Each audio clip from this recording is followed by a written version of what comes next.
上啊，過嚟幾日小李，他佛講嘅，你睇幾樣個小李啊，幾樣個冇嘅樣，很個鬼切嘅嘅，我就手機翻我分叫呢度吧，佢就長頭髮來半年咁冇變，係咪啦？你咪本來幾個啲吧，很講即講班都佛講，係咪啦？你啲人上呢度吧。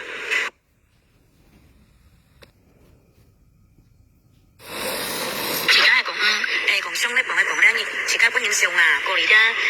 日小李，他佛講嘅，你睇幾樣個小李啊，幾樣個冇嘅樣，很個鬼切嘅，我就手機翻我分叫呢度吧，佢就長頭髮來半年咁冇變，係咪啦？你咪本來幾個啲吧，很講即講班都佛講，係咪啦？你啲人上呢度吧。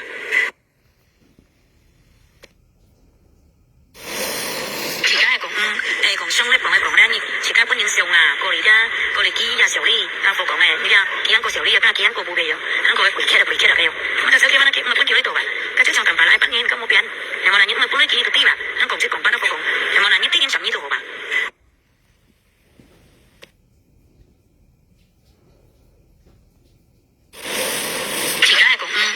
上咧幫佢講咧，自家本人上啊，過嚟幾日小李，他佛講嘅，你睇幾樣個小李啊，幾樣個冇嘅樣，很個鬼切嘅，我就手機翻我分叫呢度吧，佢就長頭髮來半年咁冇變，係咪啦？你咪本來幾個啲吧，很講即講班都佛講，係咪啦？你啲人上呢度吧。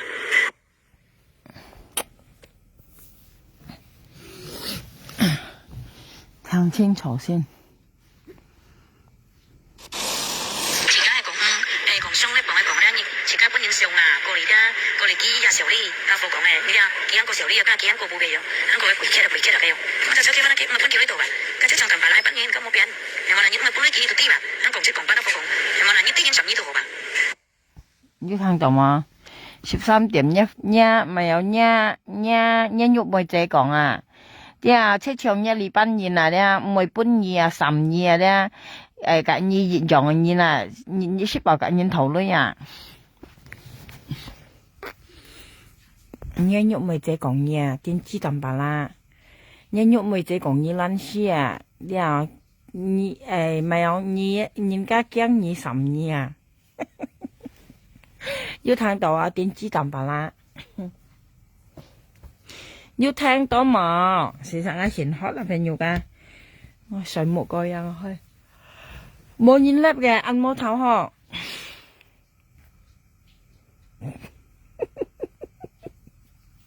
你班人咧長片頭髮仔女嘅，冇實流物你去，我而家台灣嚟家普通買緊肉梅咧片頭髮仔女片到超啊！見裝冇實物嚟嚇，佢愛壓到壓花姐用品咧話，佢講家淡白啦話，春園灰熱癢癢嘅啦，之後佢事實佢講咪生，之後佢講春園灰，叫夾淡白啦熱癢癢嘅意思，熱識爆夾煙頭類嘅意思啊，呢啲啊，因為咁樣講啦，唔計得嘅咪有嘅。家淡白啦，講嘅肉梅啊，隻ăn好爭幾講嘅ăn好你超級睇緊肉梅講嘢啊，熱嘅間肉梅講啊，淡白啦，隔春園灰熱癢癢嘅嘢啦，叫熱識爆隔煙頭類唔會做成ăn爛事啊，不如睇隔呢啊，看我係嗌講嘢你講啊，你都晒可以睇噶，我係唔啱嚟落間因為差甜啊，你冇甜添我甜。你睇隔ลิ้นเนี่ยอ่างค่อยเป็นยี่ทางเนี่ย你有啥ทาง隔ลิ้นเนี่ย淡白啦ทาง清楚因喐咪姐姐講你爛事啊隔你一禮拜人熱癢癢啊嘅意思講春園灰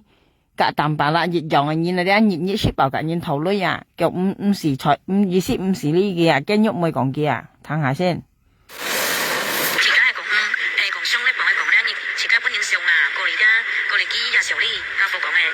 幾樣個小李啊，幾樣個冇嘅樣，很個鬼切嘅，我就手機翻我分叫呢度吧，佢就長頭髮來半年咁冇變，係咪啦？你咪本來幾個啲吧，很講即講班都佛講，係咪啦？你啲人上呢度好吧？要聽到嘛？淡白啦，人家3年要啲啊，一喐咪姐姐很講3年啊，電子股唔記得你成日介意講咩咯？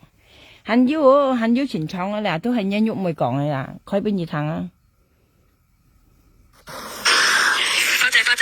你問我叫你花仔，你叫你兼個嗌啊？問我叫分人道理，花仔問我叫本人道理，你叫你兼個嗌。睇人物啊，花仔叫你經過佢咧喎。啊，你普通買嘢，你做普通啦，喐埋，係嘛花仔叫你本人道理，唔使嗌靠別叫蠻好啊，經過佢咧話。你ăn thải liệp咩？因為你買歐白啊，你攞含個人道你使ngày扛歐白，係咪花姐幾類？你聽到啊？就花姐，佢講你蠻好記啲啊，你記類是會經過ngày了，會經過佢了啊？你話到花姐係你係啥係咪？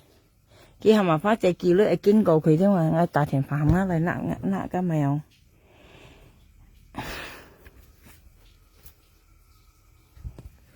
面廠倒水木咯，好啊！我打電話嚟先。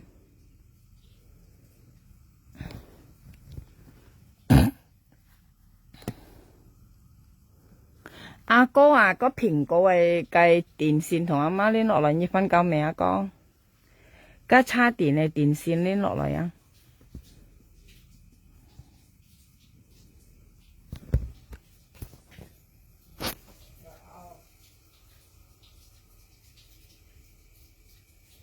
等下你啲朋友啊，等下你啲啊搞笑啦！阿哥你瞓覺未啊？阿媽想喊你攞個叉電嘅電線落嚟啊！個嗌買咪有呢個蘋果冇甜啊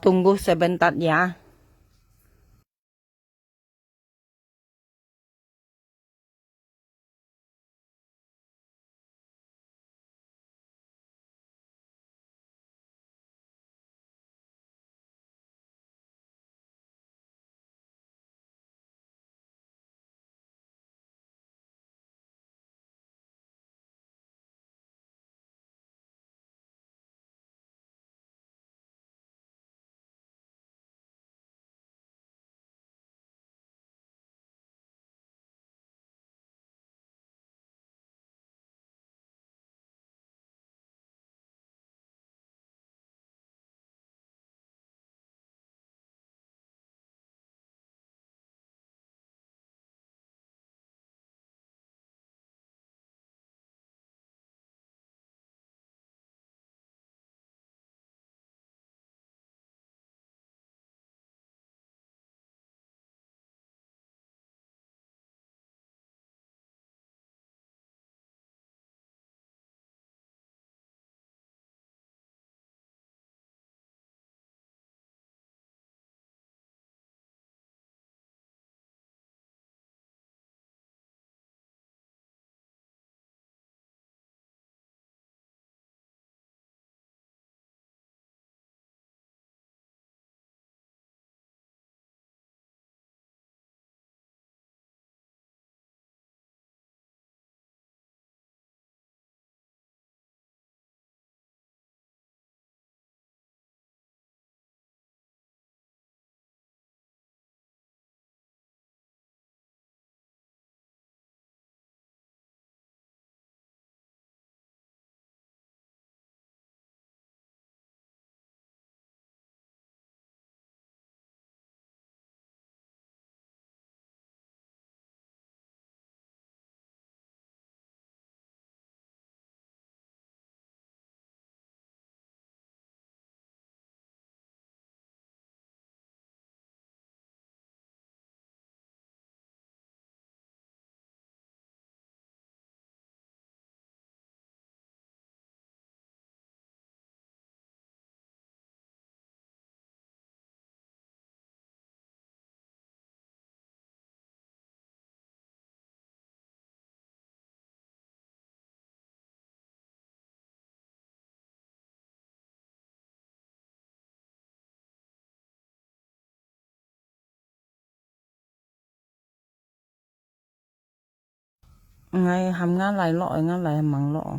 sợi một đó kìa ngã lại sợi một sợi hết thôi ngã lại chỉ sợi một sợi hết thì coi nếu thằng tàu mà tiên chi tạm bà la ngã lại sợi một sợi hết thì hả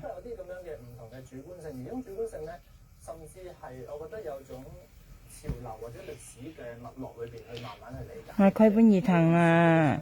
nhìn nó tỏ nha nha mày nha nhục mày trẻ ăn hồ à cái pha trái miền trên都講phải nhà tiên tri cổ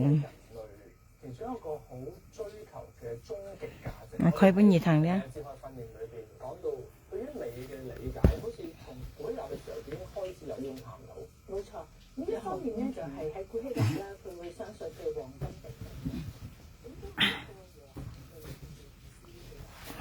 比香港打風添，1號風球啊！佢本兒堂咧，提電珠果，佢本兒堂。今下田飯冇誒發落去，冇白可以咪嘅木中冇長長嘅係冇。本兒堂咧，你含一咪13點嚟堂去，你堂緊喐咪講幾強幾格家春人飛越樣樣嘅，安行格人頭類嘅講。而家係講講商咧，講咧，你自家本人上啊，過嚟幾日小李，他父講嘅，你睇幾個小李啊，幾個冇嘅樣，幾個回車就嘅樣，我就想叫翻幾分橋呢度啊，家姐長近排來半年咁冇變，係嘛？你咪本來幾度啲嘛，香港即講翻都父講，係嘛？你啲件12度好吧？啊，呢堂就冇蛋白啦。嘅意思啊，春園飛馬嘅啊咧春園飛馬嘅衫花姐啊，過嚟啲間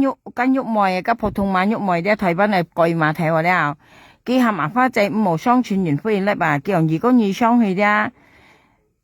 意思啲本人笑牙啊，叫人機車格蛋白啦熱樣啊，意思都係安行格人頭類啊，啲後嘅意思。人家3幾咧，佢肯啲佢講意思喐咪講春園飛格蛋白熱樣嘅人啊，你分面意思人家3幾都肯啲意思你香港人講唔通氣冇雪衝平安水講冇雪衝呢啲啊，呢樣係咁樣講嘅，咁普通話咁喐咪佢講全多不人呢啦。我收咗你先10年喐埋一普通話你騙花姐呢個青兩晒夾人咪騙咯，哇！安強騙咯嗬，普通話嗬，你安強騙女又嗬，佢講嗌啲咪都叫嗌意思講嗌啲又顯又盡講嗌拔礦咧啲咪多啊，有咩意先拔礦普通話。佢講嗌假花姐講嗌堅氣平了，講嗌拔礦了啲咪多啊，調呀咩喐埋，調呀咩搬橋調用你先拔礦你拔鋁礦啲你拔鋁礦你冇便宜要加壓力跌啦，係冇壓田飯冇田你啲冇田了啦，5條虧冇買條虧我看下啲，我看壓田飯存落幾多田，存落10月搣田我驚虧又加攤下氣差田要可能豐食緊，要可能豐食緊，我收咗先10你鋪有幫喐埋，佢講我拔礦咧話係不頭5條盡咧話調價咩係你喺度退賓國，調有咩你喺度退賓國人香港咩下，你咩知係講你喺度香港你會響時係要，何才家天燒你喺度退賓係講佢喺香港嘅朋友家嗌咗10倍俾屌時係要。調人咩喐咪嘢喺度睇賓妹人響下，何且家天懲罰你冇香港喺度，喺香港喺度咪俾屌事嗌咗晒去，家你都喺度睇賓國話係喺度睇賓妹人響人下，講咩人響嗬。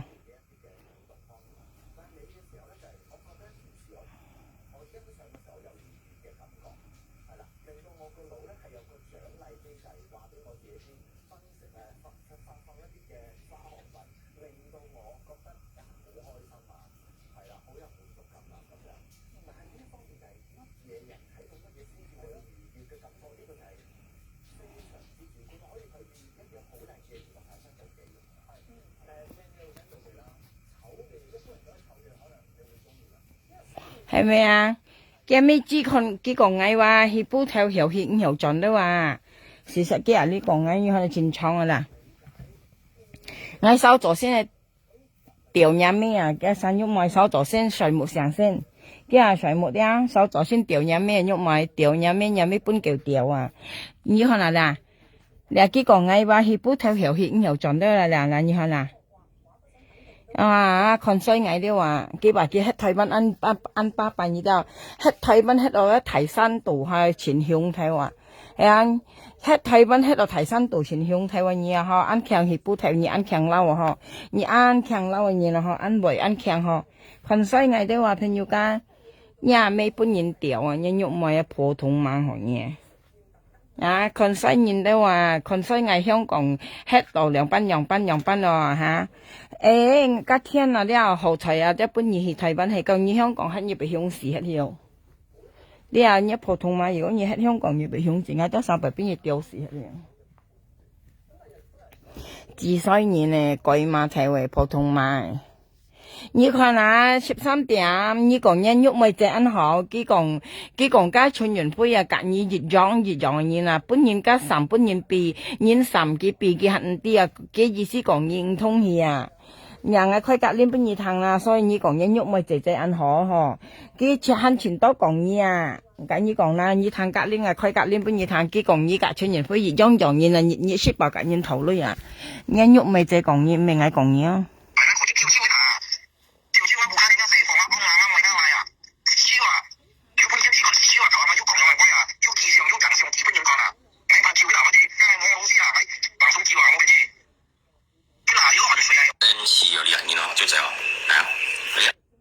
誒命啊開錯咗啊開到羅係片係乜樣先似嘅而家係講商咧，講咧，而家本年上啊，過嚟幾日時候呢，家父講嘅，你睇幾個時候呢，家幾個冇嘅樣，幾個回車嘅樣，我就手機翻嚟，咪搬叫呢度啊，家姐長近排來半年咁冇變，係咪啦？你咪搬嚟幾個啲吧，香港即講班都父講，係咪啦？你啲人上呢度好吧？要聽到冇淡白啦。嘅意思春園飛車唱一哩班年啊咧，熱識爆緊人頭女啊，應該12變嘢狠啲啊，你咪使講咧先喐咪講嘢淡白啦，人喐咪阿姐講嘢啊。嘅意思講啊，春園飛隔熱養嘢啊，意思咧熱識爆緊人頭女應該12變嘢狠啲啊，隔熱養嘢啊，你聽隔呢啊，咪講快嘢啊，人喐咪姐講嘢啊，知白面。過嚟幾日時候呢，家父講嘅，你睇幾個時候呢，家幾個冇嘅樣，幾個回車嘅樣，我就手機翻嚟，咪搬叫呢度吧，家姐長近排來半年咁冇變，係咪啦？你咪搬嚟幾個啲吧，香港即講班都父講，係咪啦？你啲人上呢度好吧？要聽到嗎？人肉咪這人係好嗎？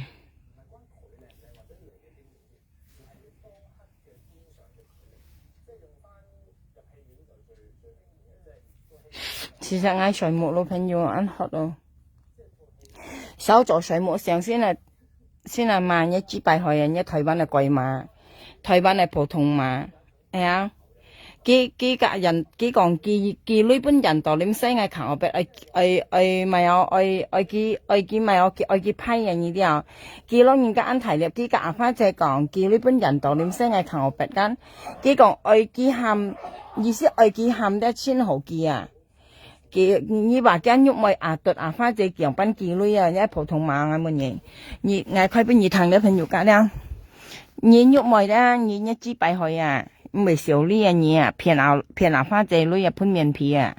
唔啲少呢嘢，面皮潘面皮嘅，佢俾你聽啊。花姐，你問我叫你花姐，你叫你見過嗌啊？問我結婚人道理，花姐問我結婚本人道理，你叫你見過嗌？普通話見講你啊叫你本人到你西嗌求我俾你啊，意思係嘛花姐蠻好記啊，過嚟呢記花姐記隔記講很少啦，叫你花姐人到你唔叻喎，叫記前些苗下兩我記講你按快到買普通嘛，喐咪改嘛睇普通嘛，喐咪普通嘛，你按快到買，你破費嗌到買嗌咩路你買界普通嘛。普通嘛喐埋，你喐埋咧，你做普通啊，台灣啊，普通嘛本人調啊，你啊買我白啊，你啊台灣啊，普通台灣，幾百海啊你啊，你含人道你西嗌求我白，呢一杯錢半你可能你自家單手講嘅，你係你分攤我很少啦，我攞到手度你買你啊幾百名，我叫人嗌開嚟水木哦，啊。花姐，你等你等你記了就你就食阿冇啊？我過嚟人道點睇了，你做你有，對啊。你係只擺可以講，反正你手頭是叫啲啊，天公日你叫啲啊，我講人頭臉堂啊，啊，日本人頭臉掉你啊，只擺可以，你睇嘅。啊，cái kia thì lối bên dành tổ lim mà kiểu dành tổ lim đấy mà thì mèo hai liêu ngồi kia còn à, nhất phổ thông mang hổ nhẹ.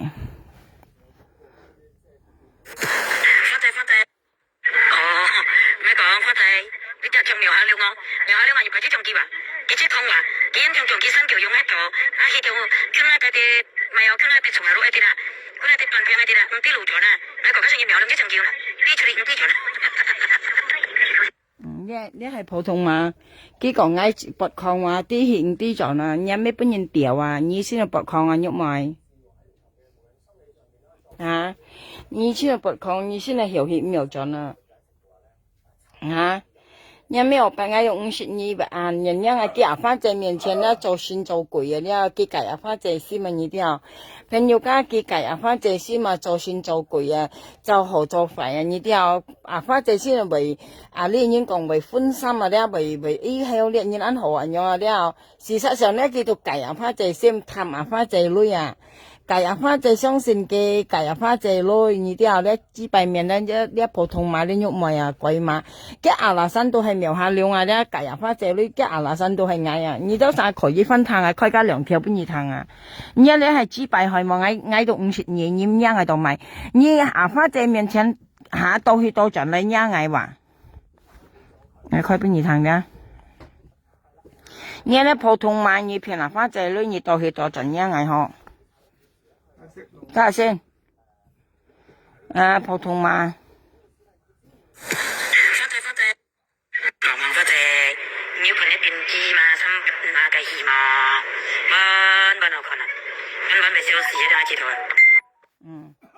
300碼電子碼喎，你普通碼喐埋，嗌300電子你要普通碼喎，嚇，嗌300電子你喐埋普通碼喎，買我白台灣碼。台灣買我白啊，你啊喐埋，嗌300電子跟住仔事啊，啊！你咪喺面前講，係冇嗱，你普通碼你啊喐埋，你鬼馬睇話，你計啊花姐女仲喺佢面前講廢嗌啊，你普通碼喐埋做普通啊台灣啊，仲係認你本人調，本家司機調啊，本家數別調啊你啊，你買我白的啊，你仲認你做普通啊你啊，你啊你普通碼你台灣做普通，仲認你做普通啊你啊。拜拜，財務朋友間開到嗌去，手做先失嘢啊，普通碼，喐埋普通碼手做先失嘢，你按劇啊，花仔面前講廢嗌，你只拜去你普通碼嘢，嚇，你咪按擺行喺用50嘢，你當咪日啊花仔面前頭講廢嗌乜嘢，啊，你當咪日啊花仔面前頭講嗌啊。啊！我識講過你辦嘅，你講喺度買你5金人啊嘛，原先你5金人喺度香港，你喺度台灣國校，喺度台灣妹下5金人校，你咪可以嚟香港交勞工啊？你咪可以yêu你勞工yêu嘅，你嚟香港交勞工啊，交蘿蔔咪用交啊，香港全都蘿蔔啊工人啊，冇嗱，為按申請你嚟香港交勞工嘛，到咪幫辦你後生嗰時，你資幣咪買嚟香港咪買去台灣啊？為按申請你啦，只擺面普通嘛，我用50年唔食我別人呀。事實朋友講我真正見咧，我哋拜拜。